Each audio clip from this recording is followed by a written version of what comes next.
Bien, vamos a abrir la palabra de Dios en el libro de los Salmos y vamos a leer el 107. Y vamos a dar lectura a los primeros 9 versículos. Dice así el versículo número 1: Alabad a Jehová, porque es bueno, porque para siempre es su misericordia.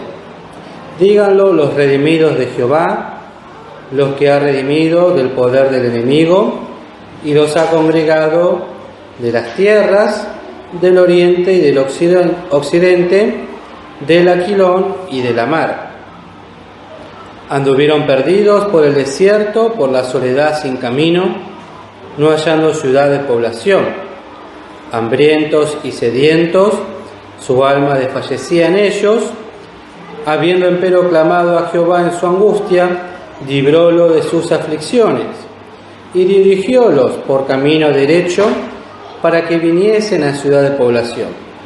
Alaben la misericordia de Jehová y sus maravillas para con los hijos de los hombres, porque sació al alma menesterosa y llenó de bien al alma hambrienta. Hasta aquí la lectura de este pasaje. Y este salmo, el 107, desde el 104 hasta aquí lo estuve leyendo esta última semana. Me hizo muy bien esta lectura, particularmente porque empieza con algo que dice acá la palabra de Dios: alabad a Jehová. Y a veces pasa, porque a mí me ha pasado, que entendemos de alguna manera lo que significa alabar, pero no lo llegamos a comprender en el sentido de cómo uno tiene que alabar al Señor. Entonces puede parecer en este sentido un poco sin sentido, o no le encontramos el sentido a esta palabra, pero no porque no lo tenga, sino porque espiritualmente no estamos en comunión con el Señor para poder alabar como el Señor quiere. Entonces, cuando, por ejemplo, siempre me ha pasado con un salmo que se lee mucho, que dice, ¿no? Venid, celebremos alegremente a Jehová. Y este salmo, particularmente a mí, siempre me ha costado mucho entenderlo, pero no por lo conceptual o a lo que invita, sino en el sentido espiritual. Porque la alabanza a Jehová no es solamente venir, sentarnos en la casa del Señor, cantar un himno, conlleva darle la gloria que Él merece, cantar salmos, cantar himnos, contar las maravillas que el Señor hace con nosotros. Y cómo cuesta poder hacerlo en el Espíritu. Y eso, en lo personal, siempre marca en mi vida un termómetro de mi vida espiritual. Cuando yo me presento a la casa de Jehová, a la casa del Señor, y comienza una predicación, y particularmente cuando dice alabad a Jehová, uno puede pensar y decir otra vez el mismo tema. ¿Qué van a decir de nuevo? ¿Por qué? Porque no estamos espiritualmente en comunión con el Señor, porque la alabanza a Jehová debe salir de corazones limpios, tiene que salir de un corazón que le está dando el lugar al Espíritu Santo, porque es el Espíritu que mora en nosotros el que tiene que dar la gloria y la alabanza a nuestro Dios, utilizando, sí, nuestro pensamiento, nuestro razonamiento, nuestro cuerpo, nuestra voz, nuestros ojos, nuestros oídos para escuchar, pero es el Espíritu el que da esta gracia y da esta bendición a cada uno de nosotros. Esta mañana estudiamos justamente la gracia de Dios que le da al hombre el don bendito, primeramente la salvación, pero después el hermano mencionó con respecto a los dones que Dios da a los hombres para servicio y para crecimiento de la iglesia. Que cada uno de nosotros tiene un don o más de un don. Pero para poder saber cuál es el don espiritual que Dios nos ha dado, hay pasos previos, ¿sí? Y este es el primero. El hermano decía hoy, ¿no? Manifestar el fruto del Espíritu Santo, que comienza por la caridad, por el gozo, por la paz, por la tolerancia. Y el poder manifestar el fruto del Espíritu está inmerso esto primero que dice: alabad a Jehová porque es bueno. Es un reconocimiento a Dios por toda su paciencia, por todo su amor, por todo lo que Él hace, por todo lo que Él nos ha permitido vivir en el año pasado, nos ha permitido comenzar uno nuevo, por todas las cosas que tal vez nos han sucedido, que no son de nuestro agrado, pero no quita que Dios es bueno. Y aparte dice, ¿por qué? Porque para siempre es su misericordia. Y en Romanos 12:1, ¿no? Dice: os ruego por las misericordias de Dios. ¿Y cuál es la mayor misericordia que que Dios tuvo para con nosotros? Nada más y nada menos que nuestro Señor Jesucristo. En Él, en Jesucristo, están todas las misericordias. De Él se desprenden las misericordias de Jehová. Porque la misericordia es justamente la gracia que tuvimos de que Dios no nos ha tratado como merecemos ser tratados. ¿Pero por qué? No porque nosotros seamos buenos, sino porque Dios es bueno y porque su misericordia, Jesucristo, es para siempre. Y dice, ¿no?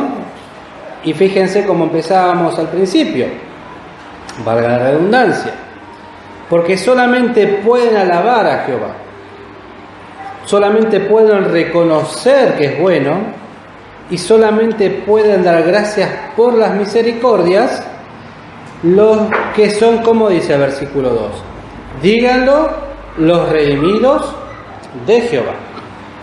Y es un salmo que habla justamente de la bondad, como dice ahí el título arriba, ¿no? La bondad de Dios para con los hombres.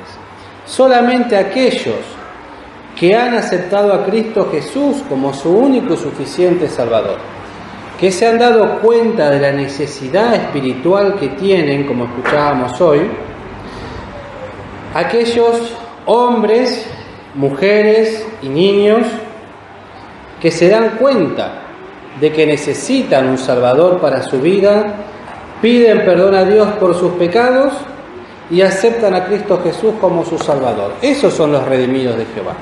Aquellos que Cristo compró por precio y aquellos que aceptaron este regalo, este don precioso de parte de Dios.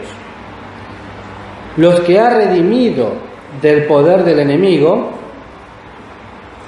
y los ha congregado de las tierras, del oriente y del occidente, del Alquilón y de la mar. Fíjense esta gracia.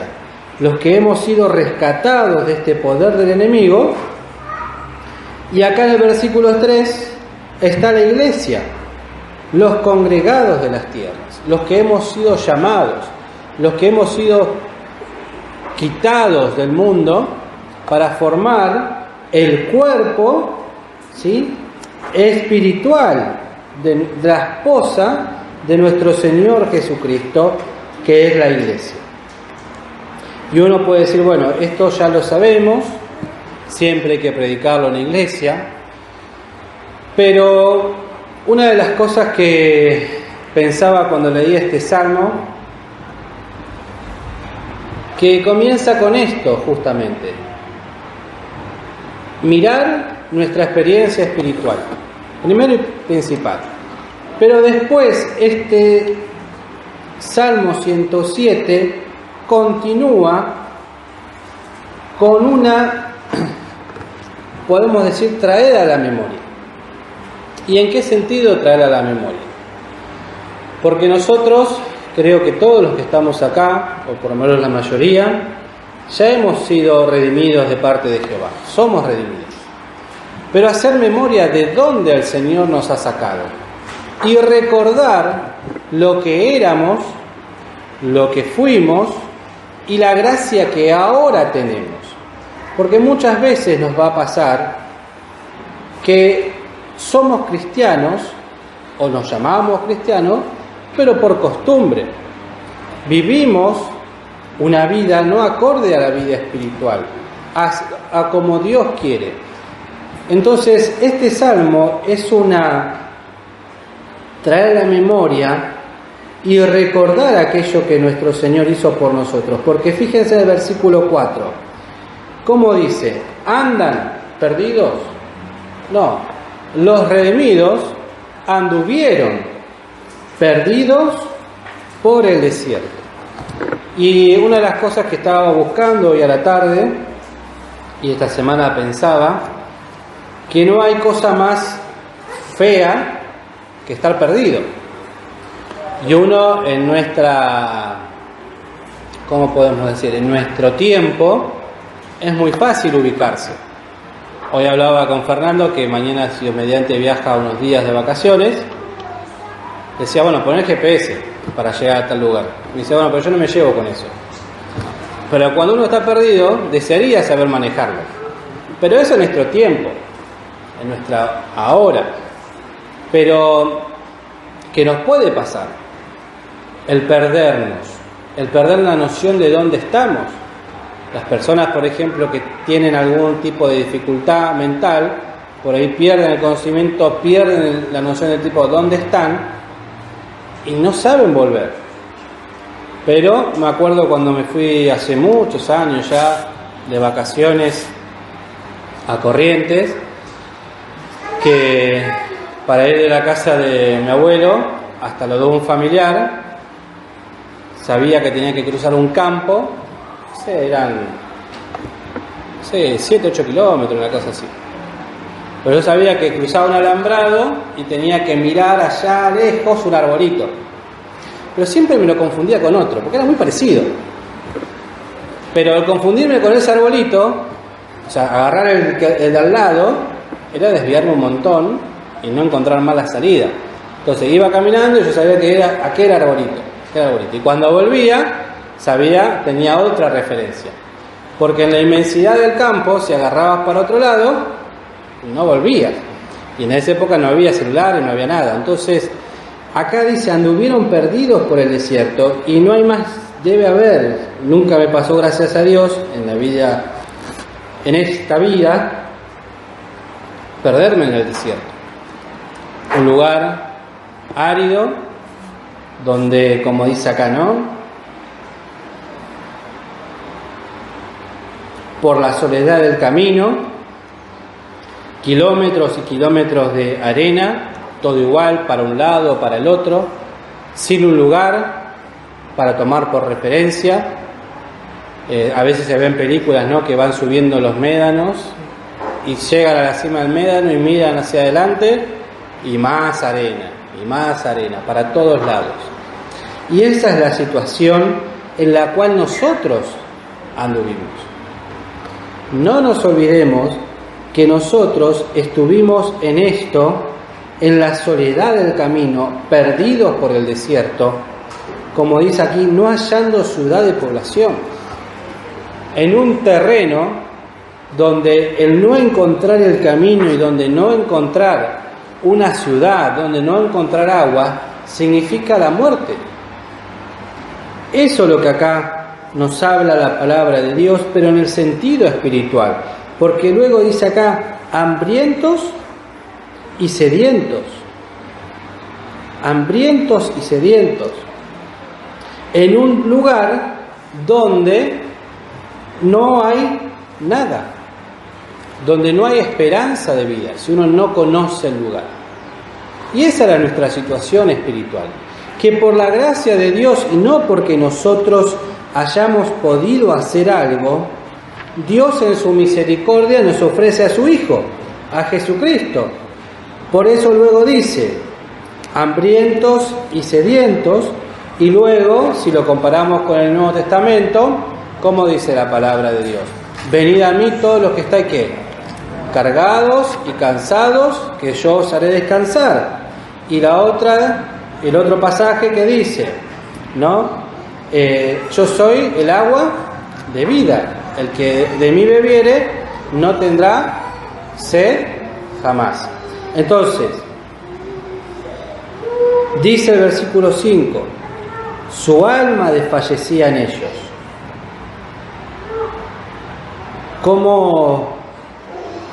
Qué desesperante esta situación y cómo uno pierde realmente, luego de tantos años de creyente y de tener al Espíritu Santo en nuestros corazones, esta situación en la que nosotros nos encontrábamos. Y esta semana miraba a unas personas que andaban entre la multitud de personas que había, donde estábamos, y me preguntaba, ¿no? ¿Qué deben sentir en su normalidad vivir sin Cristo? ¿Qué deben sentir? Porque yo me convertí de chico, pero alguno se convirtió de más grande, puede dar mejor testimonio.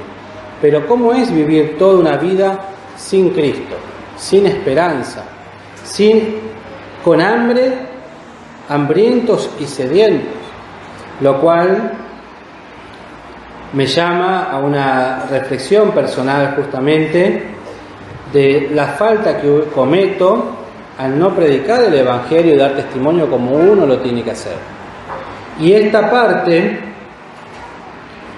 el Señor en el versículo 6 dice, y habiendo clamado a Jehová en su angustia, librólo de sus aflicciones.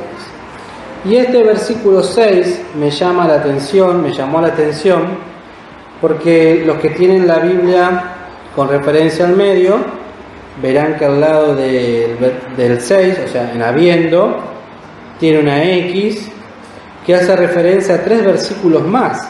El versículo 13, que dice, luego que clamaron a Jehová en su angustia, librólo de sus aflicciones. El versículo 19, mas clamaron a Jehová en su angustia y salvólo de sus aflicciones. Y el 28, claman empero a Jehová en su angustia y líbralo de sus aflicciones. O sea, el alma clama al Señor en la angustia en la cual se encuentra, y el Señor oye, porque esa angustia, para poder clamar al Señor, el alma se tiene que humillar delante de Dios. Y a veces nos olvidamos de las angustias que hemos vivido, de las angustias que hemos tenido, y cómo el Señor nos socorrió en el momento en que nosotros y cada uno en su vida personal y espiritual clamamos al Señor. Todos los que estamos acá hemos tenido en algún momento de nuestra vida angustia, desesperación, desfallecimiento espiritual, de ánimo, el sentir que no sabemos qué hacer, que nuestra vida se cae a pedazos. No sabemos en esa desesperación quedar totalmente desorientados, no saber para dónde ir, y en esa situación desesperante clamar al Señor, y en su misericordia, porque solo su misericordia, el Señor ¿qué hace? Nos recrimina todo lo que hicimos. Mira, te dije que esto y no, ¿qué hace? Oye, escucha y responde. Y responde con un amor tan particular. Y va responde velozmente, pero va sanando de a poquito. ¿Por qué? Porque nos va mostrando, nos va ayudando semana tras semana, nos va confortando con su palabra. Pero ¿qué pasa? Él da. Fíjense, ¿no? Miren acá, me viene ahora, a ver, Se los leo, el 104, ¿no? Les decía que estaba leyendo. Hablando de que el Señor les da el alimento al águila, a los pescados innúmeros, a los animales grandes y pequeños.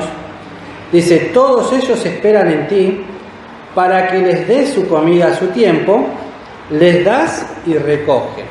¿Qué quiere decir esto? En el 104, 27 y 28, luego se lo quieren leer. ¿Qué quiere decir? Que el Señor da. Pero ¿qué tiene que hacer en los que esperan en Jehová? ¿Esperar y quedarse quietitos? No.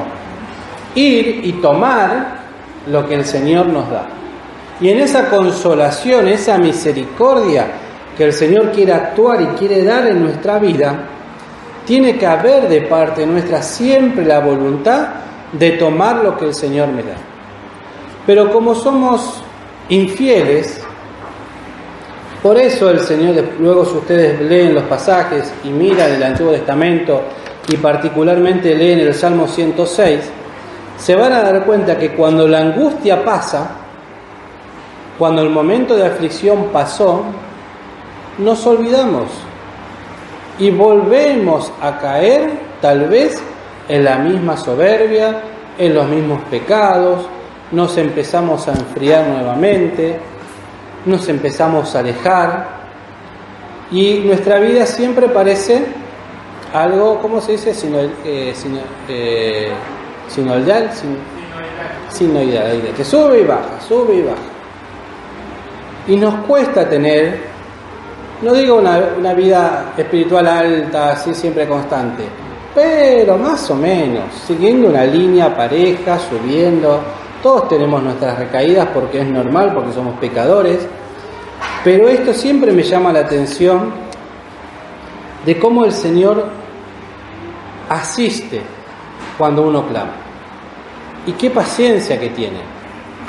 Porque como les decía, ¿no? Pasada la angustia, fíjese, cuando el Señor nos dice acá en el versículo 6, empero clamando a Jehová en su angustia, librólo de sus aflicciones. Nos libró.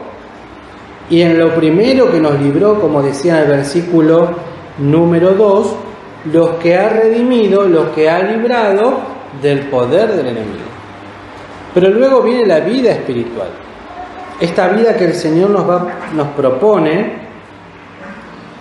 y que nos quiere guiar, como dice el versículo 7, por camino derecho. Un camino el cual nosotros no conocemos, al cual no podemos acceder y conocer si no nos es dado de parte de Dios, y si Él, como dice, ¿no? Nos dirigió por un camino derecho.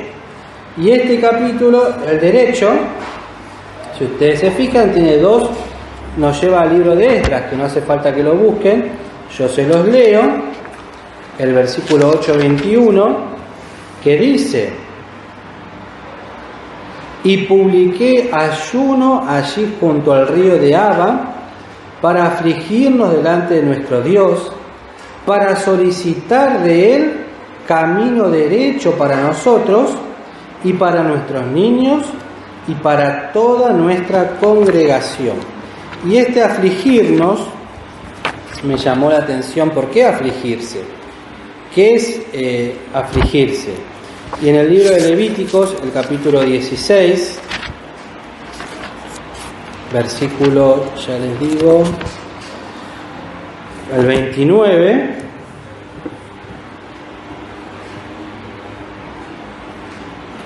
perdón, 16, 29,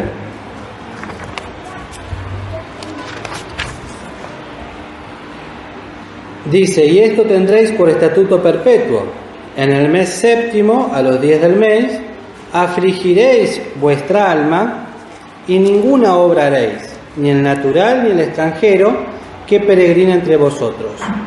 Porque en este día se os reconciliará para limpiaros, y seréis limpios de todos vuestros pecados delante del Jehová. Entonces, este afligirnos es justamente que nos debe doler el corazón por todas las cosas que nosotros hacemos mal delante de Dios.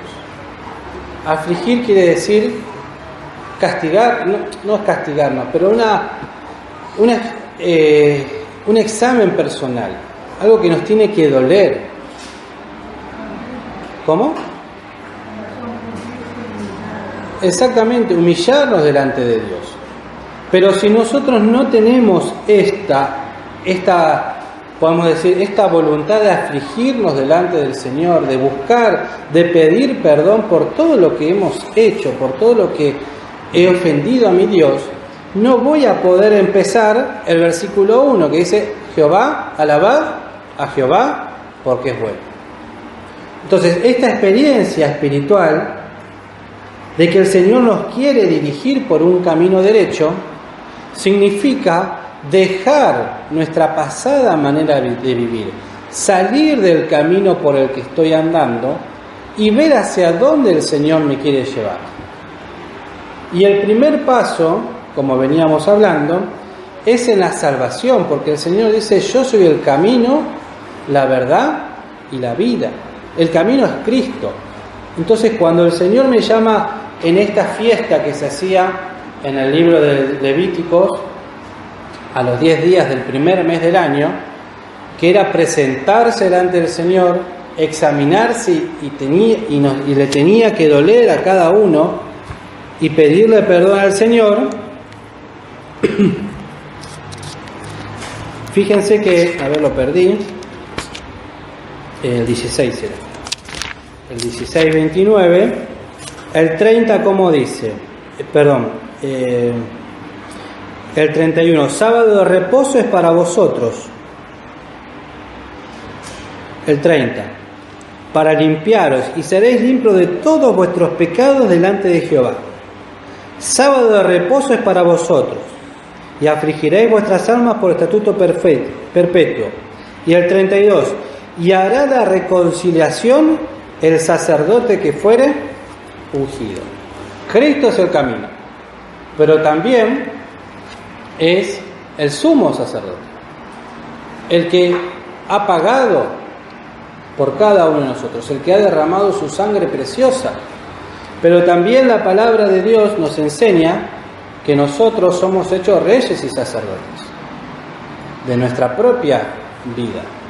Entonces es, como decíamos, ir y presentarnos delante del Señor en un sacrificio vivo, agradable, decirle: Señor, acá estoy, perdóname, ayúdame, porque ahora que hago memoria de cuántas veces el Señor me libró de mis angustias, de mis problemas, de mis cargas, de mis tristezas, el año pasado, el anterior, y todas las cosas que hemos tenido que ir pasando y viviendo. Y seamos sinceros, si uno se pone a pensar al día de hoy, ¿me aflige? ¿Estoy afligido? ¿O estoy en un momento en el cual no necesito a Dios de todo, como lo necesité hace 6 meses, hace 7 meses, cuando realmente estaba triste? Me olvidé. Entonces, esta palabra, que el Señor, cuando escucha y nos libra y nos dirige por un camino, ¿para qué? Para que viniese a la ciudad de población. ¿Qué es una ciudad de población? Es una ciudad poblada. ¿Y qué hay en una ciudad? Normalmente hay todo. Hay agua, hay comida, hay trabajo, hay donde vivir, hay donde asentar. El Señor nos provee. Pero si nos ponemos a pensar, ¿cuál es la ciudad de población que nosotros necesitamos? Es la iglesia. En un lugar donde va a haber palabra, donde va a haber un lugar para estar, donde va a haber un lugar para trabajar, un lugar para adorar, un lugar para crecer en lo espiritual. Esa es la ciudad de población que el Señor nos quiere ofrecer a cada uno de nosotros. Alaben, dice el versículo 8, las misericordias de Jehová. Alabemos por nuestro Señor Jesucristo, que hizo toda la obra en favor de cada uno de nosotros, de los que estamos aquí hoy, los que no han podido venir, y el que ha hecho la obra por aquellos que aún no han aceptado a Cristo Jesús como Salvador personal. Alaben la misericordia de Jehová y sus maravillas para con los hijos de los hombres. Porque dice, ¿no? Y esta es nuestra experiencia. Porque sació, dice el versículo 9, al alma menesterosa y llenó de bien al alma hambrienta. Y esta es la misericordia del Señor. No nos olvidemos de sus misericordias, como dice el 103. Fíjense, ¿no? El Salmo 103, que dice: bendice alma mía a Jehová, no olvides ninguno de sus beneficios. Él es el que perdona todas tus iniquidades, el que sana todas tus dolencias, el que rescata del hoyo tu vida, el que te corona de favores y misericordias, el que sacia de bien tu boca, de modo que te rejuvenezcas como el águila. Él es el que hace todo eso. Él es el que lo da. Pero nosotros tenemos que querer tomarlo. Porque el Señor no obliga a nadie. Y para terminar, queridos, si la hora no avanza tanto,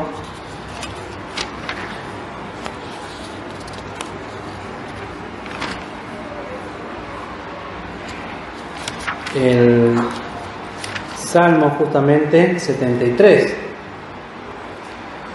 que es justamente la experiencia que en lo personal quisiera y quiero tener con el Señor. Cuando dice en el Salmo 73, 28: y en cuanto a mí, personal, una oración personal, y en cuanto a mí, el acercarme a Dios es el bien. El acercarme a Dios es bueno. El acercarme a Dios es la mejor decisión que puedo tomar. Si soy incrédulo, para salvación de tu alma. Pero si ya soy salvo, para andar por camino derecho, para conocer las misericordias del Señor. He puesto en el Señor Jehová mi esperanza. He puesto. Cuando uno acepta a Cristo Jesús como su único suficiente Salvador, pone en sus manos, pone la confianza en Dios de que su alma no se va a perder. Esa es la primera. Pero después, ¿qué cosa? Mi esperanza. ¿Qué esperanza? ¿Qué es lo que espero? ¿Qué es lo que anhelo? Y fíjense que tal vez lo que uno espera o anhela no condice con la vida espiritual que el Señor me quiere ofrecer. Porque yo no puedo poner en el Señor, no es compatible en la experiencia espiritual, poner mi esperanza que el Señor me va a dar trabajo, una mejor casa, poder cambiar el auto, lo que sea, en cosas materiales y tangibles, cuando comenzamos diciendo que tengo que aprender a alabar al Señor como el Espíritu Santo quiere. Entonces mi esperanza tiene que estar puesta en lo espiritual. ¿Y cuál es la esperanza? Que Cristo viene. La esperanza del creyente es que Cristo viene. Y las situaciones que nos toca vivir para nuestra vida personal, para nuestra vida espiritual. Y es algo que cuesta alcanzarlo, porque soy duro de corazón, porque tengo que tomar decisiones en mi vida, personales, en las cuales las debo tomar en base a qué cosa, a lo que me conviene o a lo que pongo la esperanza en el Señor. Que tal vez poniendo la esperanza en el Señor y tomando las decisiones que el Señor quiere que tome, conforme a su voluntad, no ha de dar los resultados físicos y materiales que uno desea. Pero el Señor dice acá, ¿no? En cuanto a mí, el acercarse a Dios es el bien. 2 puntos. He puesto en el Señor Jehová mi esperanza, para contar todas sus obras. Queridos, el camino derecho, que nos cuesta a todos andarlo. ¿Por qué? Porque es cada día, al levantarnos, es tomar esto que el Señor me pide, ¿sí? Poner en el Señor mi esperanza. Decir, bueno, hoy quiero andar en el camino derecho.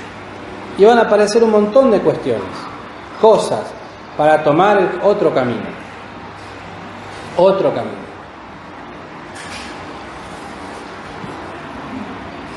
Les cuento una experiencia, ¿no? La semana pasada, bueno, el viernes creo que fue, volvíamos de unos días de vacaciones que nos tomamos con la familia y volvíamos por la ruta de las montañas de Córdoba, las sierras, y hay muchos caminos nuevos ahí arriba, que antes no estaban, antes era uno solo, entonces uno iba derechito, pero hay muchos caminos nuevos.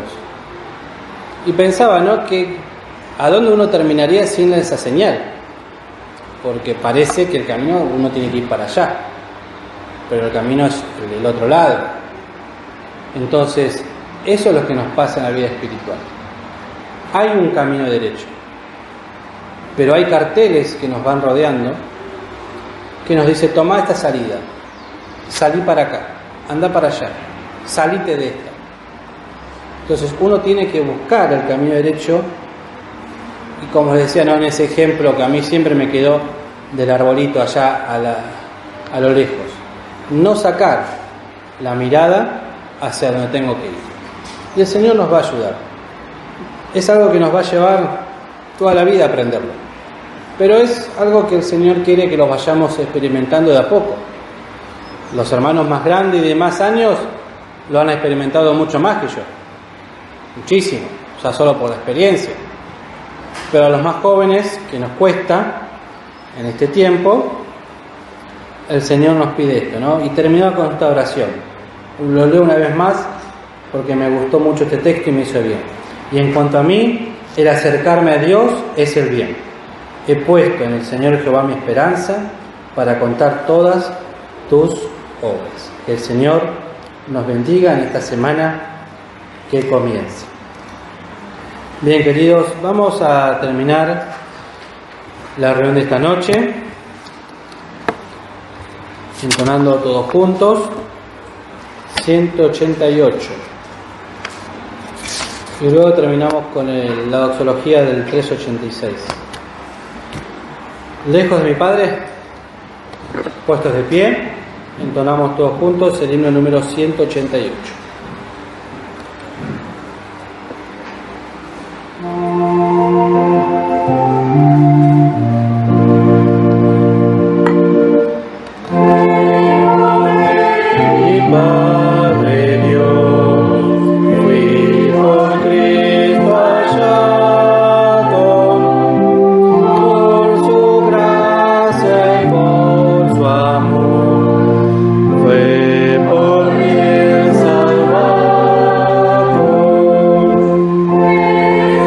Jesús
Cristo.